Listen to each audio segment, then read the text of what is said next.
Hello everyone, welcome back to Sign Up Study. आज हम लोग कंप्लीट चैप्टर पढ़ेंगे इन्वायरमेंट। ठीक है, इसमें हम लोग पढ़ेंगे कैसे एक दूसरे से हम लोग इंटरेक्ट करते हैं, कैसे हम लोग इन्वायरमेंट को बैलेंस रखते हैं। ठीक है, तो स्टार्ट करते हैं बिना देरी के। देखिए, in this chapter you shall be studying how various components in the environment interact with each other and how we impact on the environment। हम लोग इस चैप्टर में पढ़ेंगे कि हर एक कंपोनेंट जो हमारे इर्द गिर्द है, मतलब सराउंडिंग में है, वो हमारे लिए बहुत इंपॉर्टेंट है, क्योंकि एक दूसरे से सब इंटरेक्ट होते हैं, सब कुछ बैलेंस रखा हुआ है, किया हुआ है। ठीक है, और एक बात इसमें बस आप समझिएगा, क्या लिखा हुआ नहीं लिखा हुआ उसको ध्यान मत दीजिएगा, क्योंकि आप लोगों के पास प्रॉपर नोट्स हो। ठीक है, इसमें भी नोट्स है, लेकिन जो आप लोग अभी तक रिवीजन करते आए हो उसी को रिवीजन कीजिएगा। इसमें बस ध्यान से सुनिएगा, टर्म सब वही रहेगा, आप लोगों का जो नोट्स है सेम रहेगा, टर्म सब। इसमें बस ध्यान से सुन के याद कर लेना, मैं बेसिकली मेमोराइज़ करना है। ठीक है, क्योंकि आपके साथ आपके कॉपी एग्ज़ाम में नहीं जाएगा, जो दिमाग में रहेगा वही जाएगा, इसलिए ध्यान से सुनिएगा। ठीक है, देखिए, organism such as plant, animal, microorganism and human beings as well as the physical surrounding interact with each other and maintain balance in nature. क्या बोल रहा है ना, जितना भी ऑर्गेनिज्म है, ठीक है, जैसे कि आपका प्लांट्स हो गया, एनिमल्स हो गया, माइक्रो ऑर्गेनिज्म हो गया, ह्यूमन बींग्स हो गया, फिजिकली सराउंडेड। ठीक है, जितना भी, देखिए हम लोग घर में गाड़ी रहता है, ठीक है, पेड़ रहता है, हम लोग रहते हैं, जितना भी सब इंटरैक्ट है। माइक्रो ऑर्गेनिज्म देखिएगा, आप लोगों को दिखाई नहीं दे रहा है कि फंगस हम लोग के टेबल पे है या फिर चेयर पे है कहीं भी, लेकिन अगर आप वहाँ रोटी का टुकड़ा रख दीजिएगा ना, तो एक दो दिन में फंगस लग जाएगा। ठीक है, तो फंगस तो कहीं से आता नहीं, फंगस यहाँ प्रेजेंट रहता है। देखिए, all the interacting organism in an area together with non living constituent of the environment from ecosystem. ये भी बताएं, नॉन लिविंग से भी हम लोग इंटरैक्ट होता है। 10 इकोसिस्टम कंसिस्ट बायोटिक कंपोनेंट। देखिए, इकोसिस्टम क्या होता है ना, बायोटिक और एबायोटिक दो टाइप का होता है। ठीक है, बायोटिक में लिविंग ऑर्गेनिज्म होता है और एबायोटिक में आपका नॉन लिविंग होता है। देखिए, बायोटिक कंपोनेंट में आपका लिविंग ऑर्गेनिज्म आ गया और एबायोटिक में आपका क्या हो जाता है, याद रखिएगा, physical factor like temperature, rainfall, wind, soil and minerals. ठीक है, याद रखिएगा, जितना भी टर्म है सारा आपका एनसीईआरटी में से ही लिया गया है। ठीक है, अब देखिए, वी हैव अर्लियर, मतलब इसको हम लोग पहले क्लास में भी देख चुके थे, ये कैसे रिप्रोड्यूस करता है, प्रोड्यूसर, कंज्यूमर, डिकम्पोजर, पहले भी आप लोग पढ़े होंगे 9-10 में, 9 में होंगे उस टाइम। लेकिन यहाँ पे देखिए क्या होता है ना, organism can be grouped as, जैसे बांटा हुआ है कि कौन सा ऑर्गेनिज्म किस पे जाएगा। जैसे हर्बीवोरस, हर्बीवोरस क्या होता है, जितना भी आपके प्लांट्स होते हैं वो सारे कैसे होते हैं, हर्बीवोरस होते हैं, जो कि डायरेक्ट सनलाइट से फोटोसिंथेसिस करके खाना बनाते हैं, तो वो लोग क्या होते हैं, आपका प्रोड्यूसर होते हैं। ठीक है, कंज्यूमर्स क्या होते हैं, कंज्यूमर्स हम लोग हो गए, हम लोग हो गए, क्योंकि सारा कुछ जितना भी है सारा कुछ तो प्लांट से ही आता है। जैसे आप समझ सकते हैं एग्जांपल में, गेहूँ, आटा जो हम लोग खाते हैं, उसमें क्या, वो तो गेहूँ से आता है, गेहूँ प्लांट से सनलाइट से के थ्रू अपना खाना बनाते हैं, फिर उसको हम लोग करते हैं। फिर आपका डिकम्पोजर्स, डिकम्पोजर जो सड़े गड़े जो सड़ जाते हैं, ठीक है, और गल जाते हैं, उस पर जो रहते हैं ना उसको डिकम्पोजर बोलते हैं, जो वहाँ पे कीड़े बैक्टीरिया रहते हैं। According to the manner in which obtain such substance from the environment. ठीक है, प्रोड्यूसर में क्या हो जाता है ना, देखिए याद रखिएगा, जितना भी प्लांट्स है सारा प्लांट्स आपका प्रोड्यूसर है, और कुछ बैक्टीरिया जैसे ब्लू ग्रीन एल्गी, ठीक है, ये सब भी हो सकता है। कंज्यूमर्स क्या है ना, डायरेक्टली और इनडायरेक्टली, जो हम लोग हैं ना, और जैसे हम लोग के बाद जैसे हायर लेवल के ऑर्गेनिज्म जैसे शेर सब हो गए, तो वो लोग भी डायरेक्टली और इनडायरेक्टली हम लोग पे डिपेंड है, क्योंकि हम लोग आज खाएँ जो भी खाना खाएं, क्योंकि जो भी हम लोग खाना खाते हैं वो सारा प्लांट से ही आता है। फिर हम लोग को जो शेर खा लेगा, ठीक है, तो वो लोग भी डायरेक्टली या इनडायरेक्टली प्लांट्स पे डिपेंड होता है। ठीक है, डिकम्पोजर तो बता दिए, मोस्टली बैक्टीरिया रहता है। ठीक है, mostly bacteria and fungi that convert organic material से आपका इनऑर्गेनिक मैटर में कन्वर्ट करता है, कौन, डिकम्पोजर, ठीक है। फिर वहाँ से वो सॉइल में चला जाता है डिकम्पोज होकर। देखिए organism depend on producer either directly और इनडायरेक्टली, वही मुझे बताएं, फॉर देयर सब्सटेंस, ठीक है, जीने के लिए। This organism which consume food produced either directly from producer और indirectly feeding on other consumers. देखिए वही चीज़ बताएं, जैसे कि हम लोग, यही चीज़ यहाँ पर बोल रहा है कि हम लोग अपने खाना खाएं, ठीक है, हम लोग समझ लिए साग खाएं, ठीक है, पालक का साग खाएं, तो अगला देख रहा है, शेर देख रहा है कि खाओ बेटा फिर तुमको खाएंगे हम, तो वो हम लोग खाएं प्लांट को, हम लोग को खाया शेर, तो वो डायरेक्टली इनडायरेक्टली तो उसी पर डिपेंड है ना। तो वही चीज़ यहाँ पे लिखा है, are consumers, consumer can be classified various are herbivores. Herbivores को देखिए क्या होता है ना, हार्बिवरस जो घास फूस खाता है, ठीक है, जैसे बकरी हो गया, है ना, कार्निवरस, ओमनिवरस, ये तो सब पता ही होगा आप लोगों को, ठीक है, पैरासाइट्स। अब देखिए फूड चेन एंड वेब, ठीक है, फूड चेन एंड वेब में क्या होता है ना,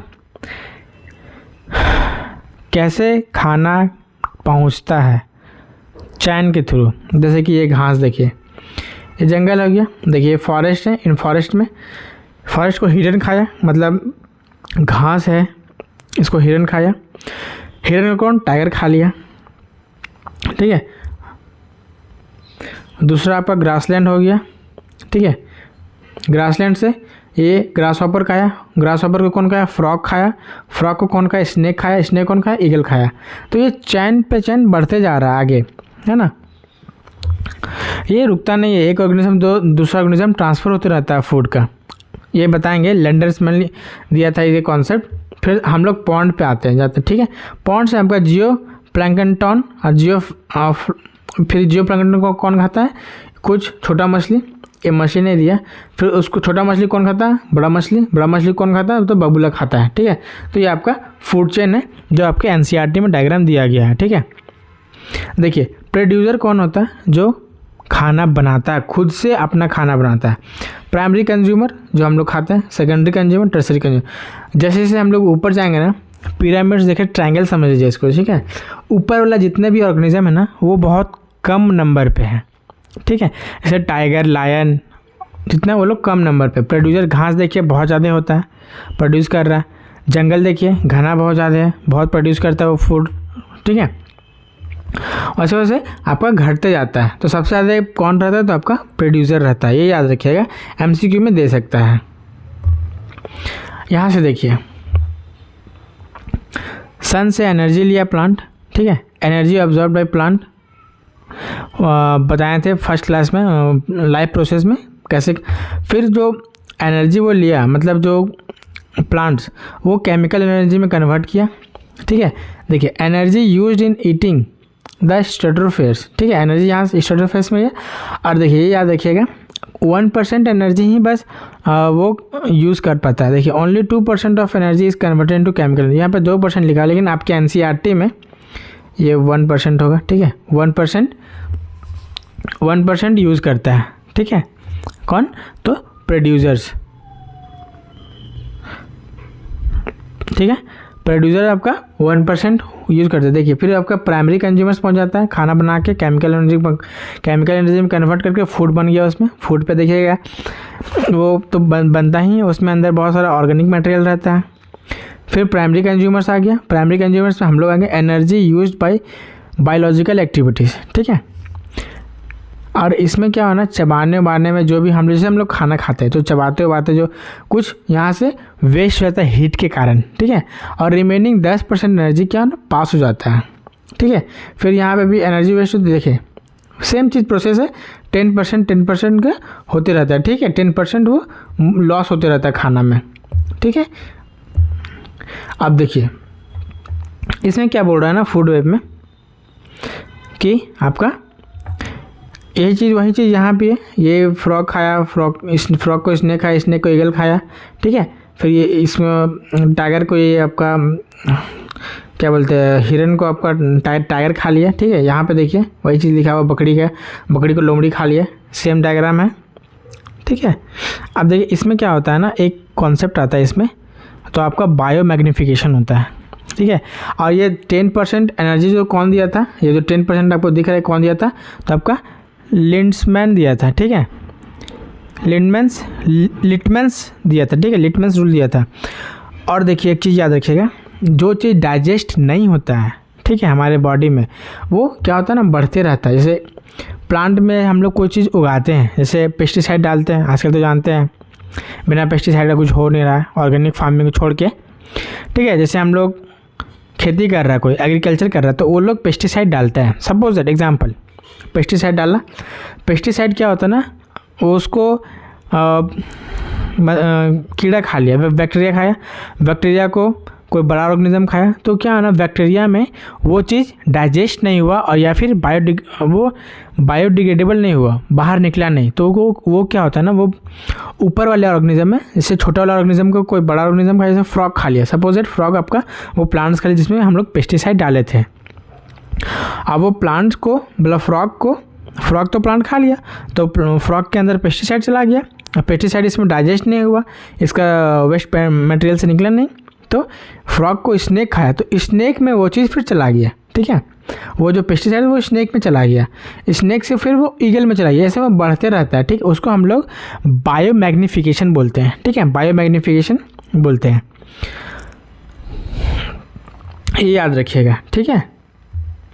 अब देखिए ओजोन लेयर क्या होता है, आपका O3 मॉलिक्यूल्स होते हैं ozone layer, formed by 3 atoms of oxygen, ठीक है, ये आपके NCERT का ही है, सब है, ठीक है।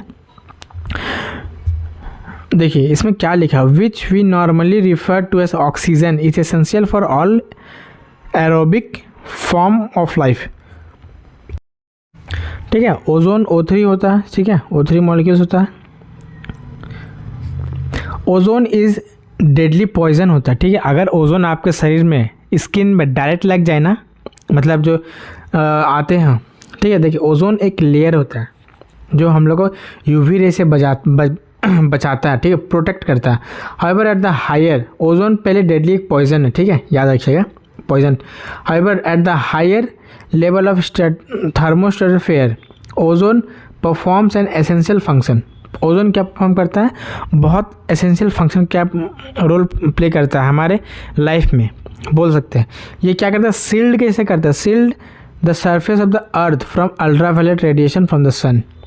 सन से जो अल्ट्रावायलेट रेडिएशन आते हैं ना, उसको वो समझ लीजिए कवर लगा दिया है, ठीक है।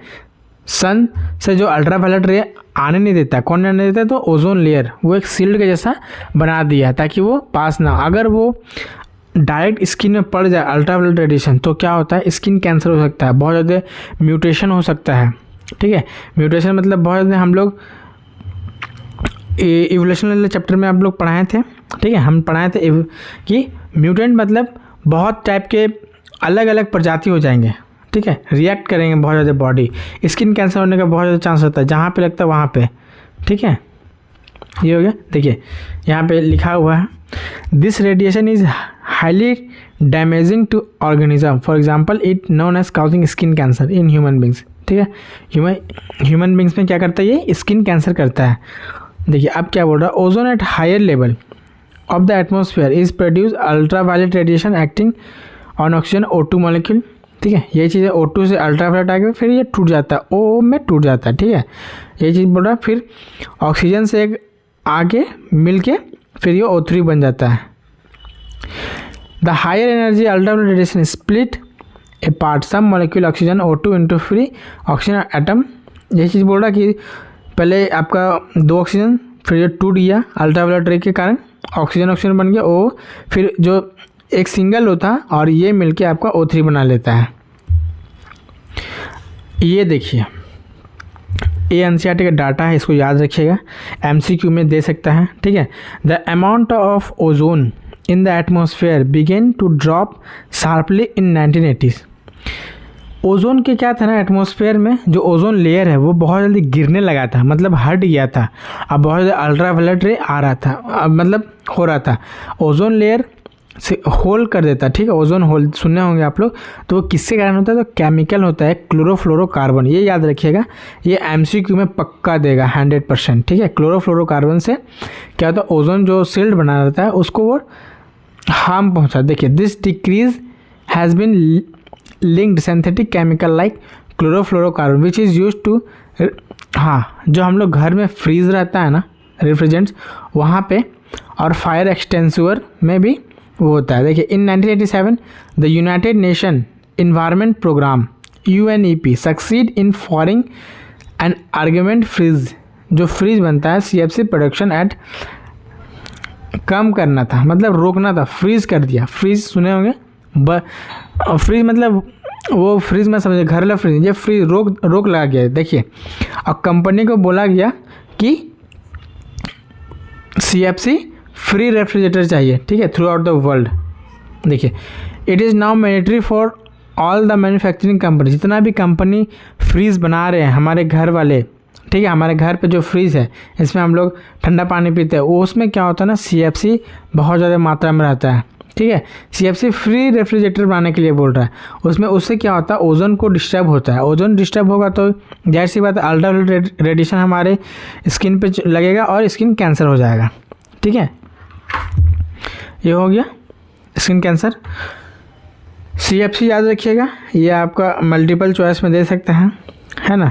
और ये भी याद रखिए कौन बोला था फ्रीज करने के लिए, तो UNEP, ठीक है, यूनाइटेड नेशन इन्वायरमेंट प्रोग्राम। इसमें आपका एक टॉपिक छूट गया है, ठीक है, जिसमें हम लोग इसमें पढ़ा देते हैं managing the garbage we produce, ठीक है। हम लोग जो गार्बेज जो हम लोग जो कूड़ा कचरा रहता है घर में से हम लोग कुछ खाना बनाए तो उसमें से जो निकला कचरा तो हम लोग वो कहाँ फेंकेंगे, किस टाइप से उसको मैनेज करेंगे, ठीक है।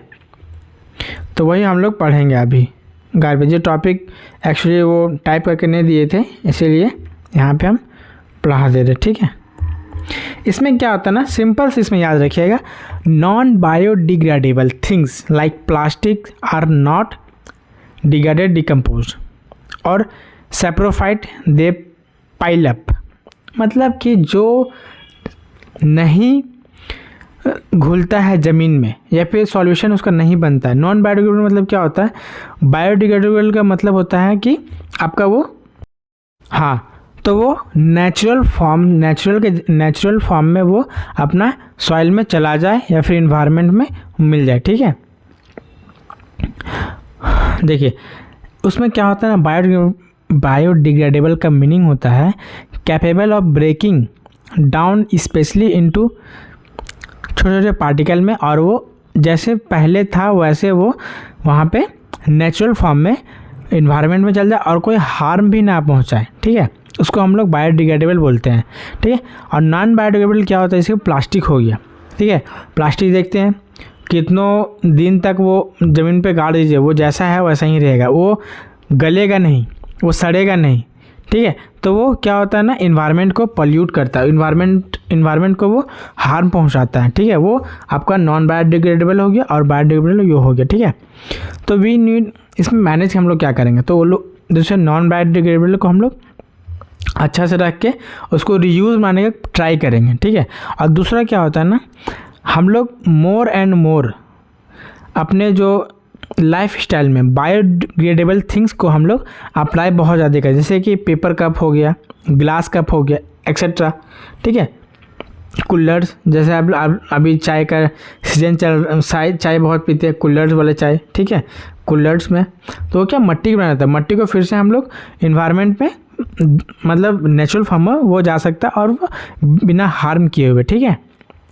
तो इन्वायरमेंट आपका चैप्टर कंप्लीट हुआ। वीडियो कैसा लगा जरूर बताइएगा, और इसको पूरा ये दिमाग में छप जाना चाहिए, ठीक है। एग्ज़ाम बहुत सामने है, पढ़ाई कीजिए आप लोग, ऑल द बेस्ट, है ना। एक चैप्टर बचा हुआ है उसको हम कल बता देंगे, मतलब कंप्लीट हो जाएगा बायो आपका, ठीक है। और आप लोग अच्छे से पढ़िए, थैंक यू। और चैनल को भी सब्सक्राइब कर दीजिएगा, ठीक है। मिलते हैं नेक्स्ट वीडियो में, थैंक यू सो मच।